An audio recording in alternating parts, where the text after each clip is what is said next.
Na duma-duma nga estratehiya may naig iti panagresponde iti naisuro kadag iti umili idiay San Isidro Abra kabayatan ti panakaisayang kat Rescue Olympics. Report manipud ken ijam Malingan ti PIA Cordillera. Nagpinasiglat ti nagduduma a rescue teams ti siyam a barangay ti San Isidro Abra iti tay-ak ti disaster risk reduction and management. Daytoy ket iti naangay a kaunaan nga Inter-Barangay Rescue Olympics ti ili. Kailangan ready dapat kasi awa man ti disaster free nga munisipyo.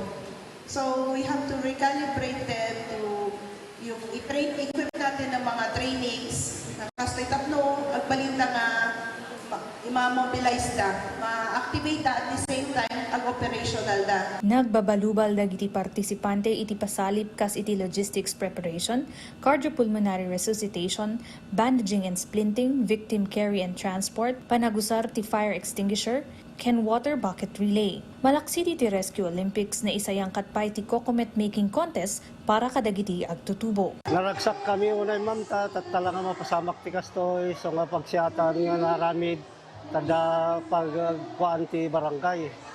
May tulong ti barangay mi malang adu ti naadal mi i-sherminto mo lang ti kabarangay mi.